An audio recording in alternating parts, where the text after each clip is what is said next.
Remember That's So Raven?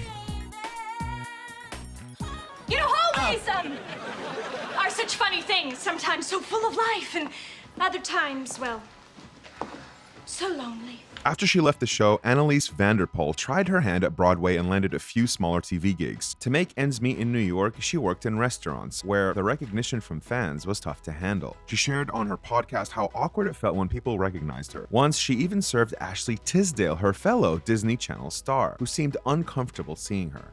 I worked in New York at several restaurants. The disappointment, the look, the drop of faces when they'd recognize me was truly gut-wrenching. It's almost like I had to say, I'm okay. I'm actually really happy that I don't have to audition and that I'm doing something that I know I'm good at. Despite the challenges, Vanderpool felt proud of her multitasking skills. In 2017, she returned to the Disney Channel, reprising her role as Chelsea Daniels in Raven's Home. That is so sweet. Remember Mean Girls? What's up?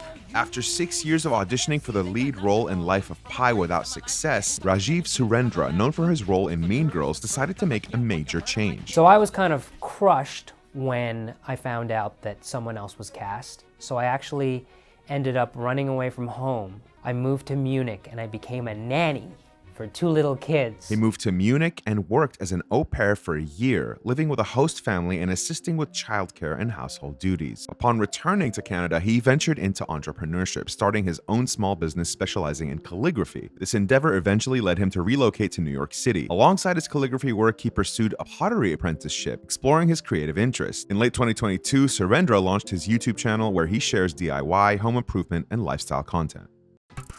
Remember Boy Meets World? Topanga? Give me your hand.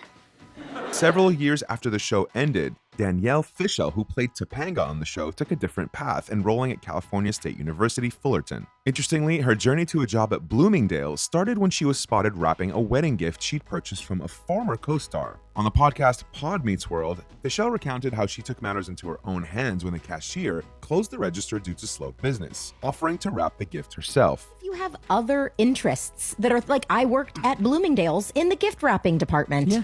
I liked to wrap presents. Right. And I was, that's a crazy story. Did you ever get recognized, Danielle? All the time. All the time. But And you didn't lie? You said... No, I lied. Impressed by her skills, the manager offered her a job on the spot, and she ended up staying longer than planned due to her knack for customer service. While in college, Fishel also worked as a math tutor, where she met her first husband, Tim Belusco. Despite her busy schedule, she continued to pursue acting, notably reprising her beloved role in Girl Meets World. Remember Blossom? What?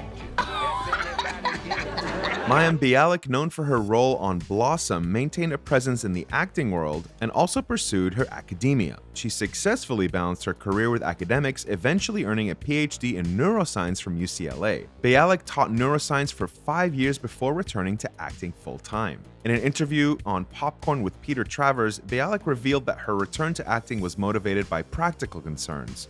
My thesis was psychoneuroendocrinology. I studied obsessive compulsive disorder in Prader-Willi syndrome and had an infant and a toddler by the time I finished grad school and defended my thesis, and was running out of health insurance. So I went back to acting just to try and get a couple jobs. She explained, "The true story is I was running out of health insurance, and I figured if I could just get a couple of acting jobs here and there, and if it's enough to get your Screen Actors Guild AFTRA, we would at least have insurance." Her career took a significant turn when her recurring role in season 3 of The Big Bang Theory transitioned into a regular role in season 4.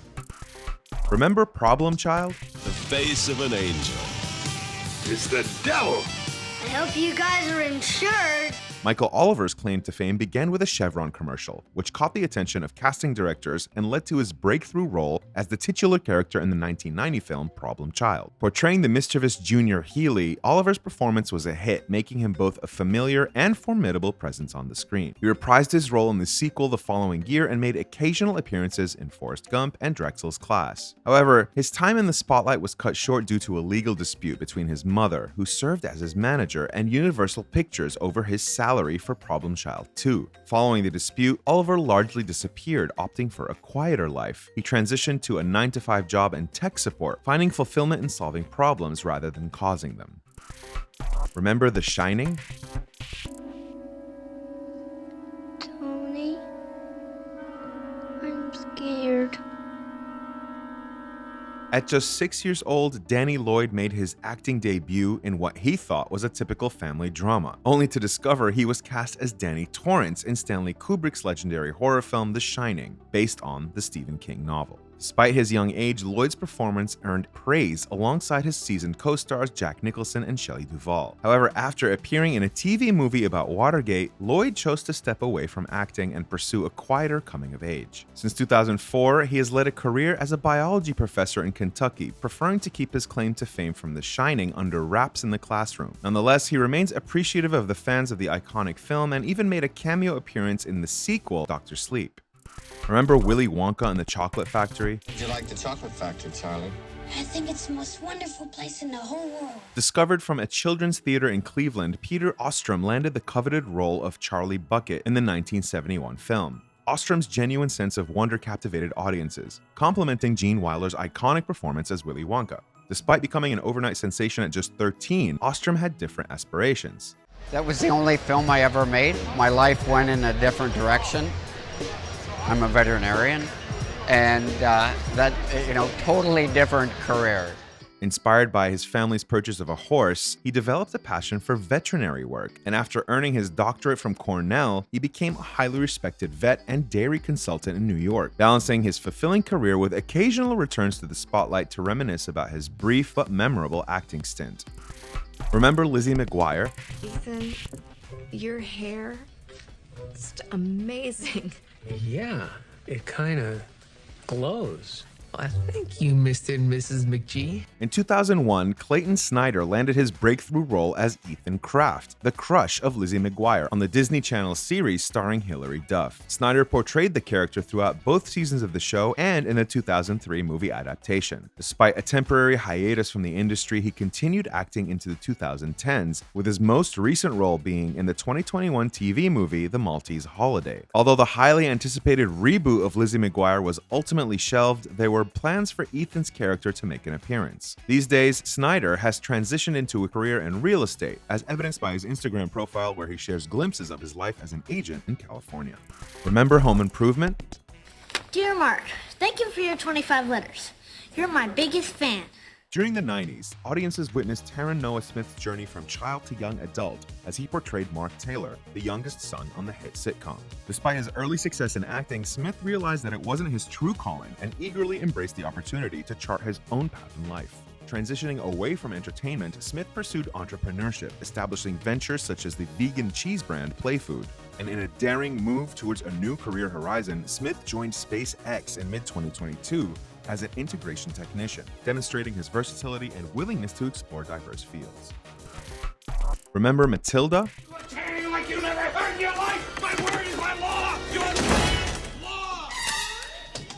Mara Wilson gained fame as the endearing daughter in Mrs. Doubtfire and Miracle on 34th Street. However, it was her portrayal of the magical Matilda that truly endeared her to 90s kids. Despite her early success, personal tragedy struck with the death of her mother in 1996, leaving her longing for a simpler life. Today, Wilson is a writer, and she's released her memoir, Where Am I Now? Additionally, she lends her voice to various projects, including audiobooks and the fictional podcast Welcome to Night Vale. And that's a wrap. From serving up lattes to slinging vegan cheese, these once-child actors show us that life after fame can sometimes be more fulfilling than any career in Hollywood.